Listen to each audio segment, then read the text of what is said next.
Hello guys, today we'll discuss the mechanism of action of diuretics. As we have discussed earlier also, diuretics are the substances which increase the urine formation and majorly used in the treatment of hypertension and edema. Let's first understand urine formation process. It comprises of 3 steps: glomerular filtration, tubular reabsorption and tubular secretion. Coming to the first step, which is the glomerular filtration, you can understand it as a simple filtration process in which we filter the solution to get the filtrate. So glomerular filtration is a biological filtration process in which around 180 liter per day of tubular filtrate is formed, out of which around 99%, that is 178 liter per day of tubular filtrate is reabsorbed through the renal tubules. This is tubular reabsorption. The last step is the tubular secretion, by which 0.5 liter per day of filtrate is secreted in the renal tubule. And finally, 0.8 to 2.5 liter per day of urine is formed and excreted from the body every day. Now let's understand the urine formation process by this simple basic diagram of nephron. Nephron is the smallest functional unit of kidney. Each kidney has approximate 1 million nephron. So here in this diagram you can clearly see there is glomerular filtration, tubular reabsorption and tubular secretion. That are the steps of the urine formation. Now we'll see that how these occur. In the glomerular filtration, blood passes from the afferent arteriole into glomerulus, which is network of capillaries. A plasma-like filtrate is produced that get captured by the Bowman's capsule and funneled into the renal tubule. Coming to tubular reabsorption, where the water and the solutes from the tubular filtrate or fluid is again reabsorbed by the nearby blood vessels. And the last is the tubular secretion, where some substances or fluid is secreted from the peritubular capillary network to the renal tubule. So the overall urine formation process is equal to glomerular filtration plus tubular secretion minus tubular reabsorption. So urine formation is increased if we increase the glomerular filtration, tubular secretion and decrease the tubular reabsorption, the various part of the nephron. Nephron is comprised of Bowman's capsule, then proximal convoluted tubule, then loop of Henle, which consists of thin descending loop of Henle, thick ascending loop of Henle. After that there is distal convoluted tubule, and at the end there is collecting duct. Now since we have read it earlier also that diuretics are the substances that increase the urine formation by increase glomerular filtration and increase tubular secretion, decreasing tubular reabsorption. Mostly clinically used diuretics act by decreasing the tubular reabsorption. So we'll see that which all drugs are acting on the various part of the nephron. So xanthines, in which we have caffeine, theobromine, theophylline, these act on the Bowman's capsule where they increase the glomerular filtration. Clinical studies have also shown that ACE inhibitor also increase the glomerular filtration. Coming to the proximal convoluted tubule, at this site carbonic anhydrase inhibitors and osmotic diuretics act, and these agents decrease the tubular reabsorption at the PCT. Coming to the loop of Henle, drugs which are acting on the loop of Henle are loop diuretic and osmotic diuretics. These also decrease the tubular reabsorption at this site. Next, coming to distal convoluted tubule, at this site thiazides act and they also result in decrease in the tubular reabsorption and increase the tubular secretion, ultimately resulting in the diuresis. Coming to the collecting duct, at this site aldosterone antagonists like spironolactone, potassium sparing type of diuretics, these act. They also decrease the tubular reabsorption at this site, resulting in diuresis. Now coming to the first category of diuretics, the mechanism of action of carbonic anhydrase inhibitors. Example of drugs in these class are acetazolamide, methazolamide. These agents act on the proximal convoluted tubule. Now here this diagram shows the lumen part.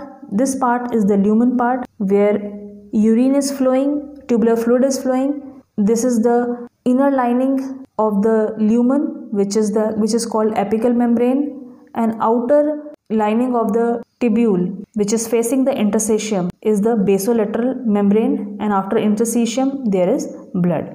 Now in the mechanism of carbonic anhydrase inhibitor, carbonic anhydrase enzyme catalyze the reaction between water and carbon dioxide and leads to the formation of carbonic acid H2CO3, which further decomposes to give the bicarbonate HCO3 negative and the hydrogen ion. These hydrogen are exchanged at the sodium hydrogen exchanger, which is placed at the apical membrane, and thereby for each hydrogen which is exchanged, sodium is moving inside. Thus reabsorption of sodium take place at this point.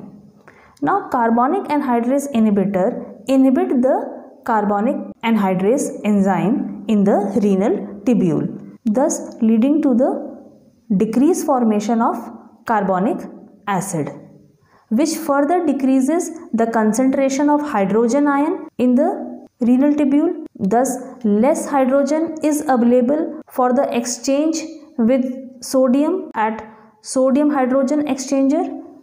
As a result, sodium ion get excreted in the tubular fluid. So carbonic anhydrase inhibitor, they increase the excretion of sodium and bicarbonate ion in the urine. Along with that, chlorine ion is also excreted, resulting in diuresis. So in short, we can say that carbonic anhydrase inhibitors, they inhibit the carbonic anhydrase enzyme, thereby resulting in excretion of sodium, bicarbonate and chloride in the urine, resulting in increased urine excretion, that is diuresis. Coming to osmotic diuretics, example of these agents are mannitol, glycerin, isosorbide urea. They act on proximal convoluted tubule and descending limb of loop of Henle. These agents are inert substances. These are when filtered into the renal tubule, they are not reabsorbed. Their presence in the lumen extract water from the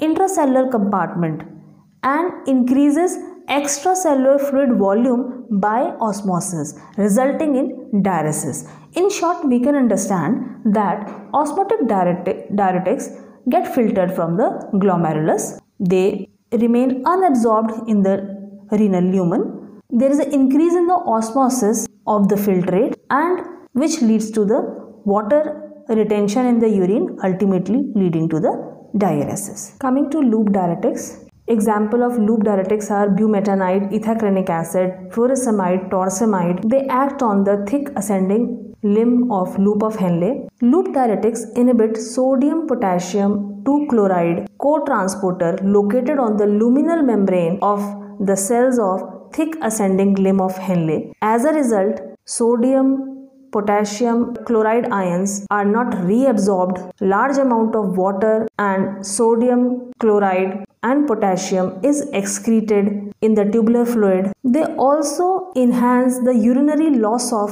potassium, hydrogen, calcium and magnesium ion. In short, we can say that loop diuretics inhibit sodium potassium 2 chloride symporter, inhibit sodium potassium chloride reabsorption, thus resulting in increased urine excretion, leading to diuresis. Coming to thiazide diuretics, example of the drugs in these category are hydrochlorothiazide, chlorothiazide, bendroflumethiazide. Thiazide act on distal convoluted tubule.